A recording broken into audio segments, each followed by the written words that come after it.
wafti balaadan oo hogaaminayo garaad jaamac garaad Ismaaciil oo isugu jira isimo wax garad guurti aqoon-yahan dhalinyaro ayaa saaka gaaray deegaanka Buuro Wadal iyo sidoo kale deegaanka Bixin oo iyadoo halka ay ka taagan tahay muranka dhanka soodinta ah ee u dhacaysa gobolada Sool iyo Nugaal. waftidan markii ay goobta gaadheen waxa indheendeen ay ku tageen goobta iyadoo la dhisay balse ma jirin wax odayaal oo halkaas ku sugnaa marka laga reebo barkontri la halkaas ugu taalay ciidanka Puntland. indheendeen kadib ismada ayaa dib ugu soo laabtay magaalada Buuro Wadal halkaas oo ismadu hadima sharafad lagu sameeyay. ismada goobta ku sugnaa waxa kamid ah garaad jaamac garaad Ismaaciil Ducaale, ugaas Cabdillaahi Ciise Nuur iyo sidoo kale garaad Abshir Saalax. waxa hadalka furay ugaas Cabdillaahi Ciise Nuur isagoo ugaas ka sheekeeyay deegaanka Bixin sida loo digay waxaana ugaasku sheegay in mar walba laga shaqeeyo nabadgelyada iyo wada dhalashada beelaha walaalaha halkaas ku sugan. markii uu shirku soo dhamaaday waxay shirtiraad si wada jir u qabteen garaad jaamac garaad Ismaaciil, ugaas Cabdillaahi Ciise Nuur, caaqil Cabdirashiid, caaqil Sanyare, caaqil Maxamuud Askari iyo nabadoon Khadar Cali Jaamac oo ka waramay waxa uu shirku ku dhamaaday ajandaha shirkaasi laga soo saaray. waxaan ku qabsanay shir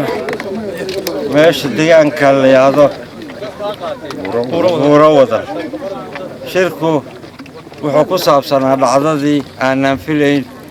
ee ka dhacday deegaankan la yiraahdo Bixin, buundada iyo kontaroolkii cusbaa ee lagu soo kordhiyay deegaanka iyo calaamadihii dhulka oo aan loo amar qaadan sidii sharciga uu yahay ee loogu dhaqmo magaalooyinka deegaanka laga samaynayo. waxa ugu horeysa ruqsad la qaato ama fasax fasax sharciyeyn kara. banay go'aamo ka soo baxay shirweyne ka dhacay degmada Buuro Wadal oo ay isugu yimaadeen isimada waxgaradka cuqaasha haweenka iyo dhalinyarada iyo qaybaha kala duwan ee bulshada beesha dhulbahanti. shirkaasi oo ay sababtay qabashadiisa arrinta lama filaanka ah ee aan u aragno daandaansiga iyo gardarrada ka dhacday dooxada Bixin iyo Wow, taas oo aan u aragno in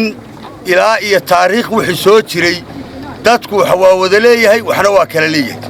goboladu xad bay kala leeyihiin, qabiiladuna deegaan bay kala leeyihiin. u sheegeen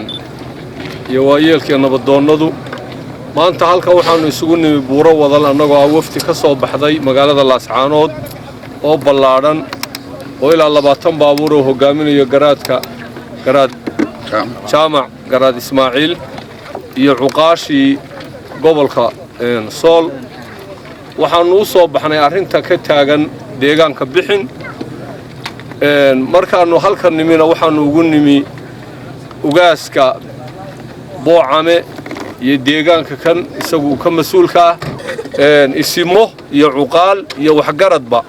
waxa la isla gartay arrintaas si nabadgelyo leh in lagu xalilo marka koobaad iyo labaad iyo saddexaadba. arrintaasna la baabi'iyo oo si degdeg ah loo baabi'iyo dhismaha laga dhisay deegaanka la qaydqaydtay ee sharci darradaana isagana sidaa loo baabi'iyo. arrintaas ayaa nuxurkii shirkana isagana sidaa loo baabi'iyo. arrintaas ayaa nuxurkii shirku noqday si nabadgelyo arrinta in lagu xalilo. miisaankeeduna wuxuu saareeyay dawladda ama maamulka Puntland madaxweynaheeda iyo ku-xigeenkeeda iyo wasiiradeedaba, waayo wadanka loogama baahno wax shiqaaqo iyo dhibaato abuuraya. baaqa kan aanu soo jeedinaynana waxa weeyaan waa mid ka yimi oo ka dhashay arrintii halkan ka dhacday ee Bixin iyo Wow iyo ilaa Buuro Wadal ka dhacay. waxa weeyaan meeshaas hadda calaamadaha laga dhisay oo boonooyinka lagu bixiyay waxa weeyaan degmo ayaa iskale, degmo ayaa taariikhaan ilaa hadda iskale oo maamul ka samaysan yahay oo dawladdu laftigeedu maamulka magacawday ayaa ka dhisan. xaq waxa u leh inay maamusho waraqeedaheeda goyso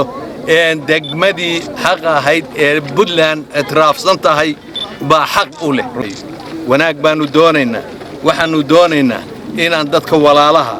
ee daaqa iyo cashinta wada jooga inaan fidna lagu abuurin ayaanu soo jeedinaynaa. in waxa uu horeeyay loo baahan yahay tahay si degdeg ah oo nabada lagu dhameeyo arrinta ka taagan deegaanka Bixin. waxaanu ku qabanay shir jaraa'id buuro wadal oo u jirta bixin dhowr iyo 10 kiiloomitir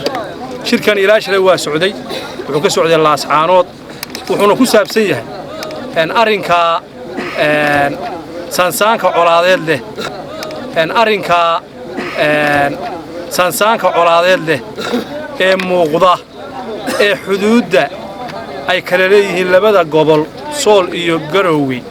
ku saabsan weey sidaad ogtihiinba xilligii gumaysiga Talyaaniga iyo koonfur iyo waqooyi iyo koonfur halkaas xuduud u ahayd xilligii waxa weeye labada gobol Nugaal iyo Soolna halkaas xuduud u ahayd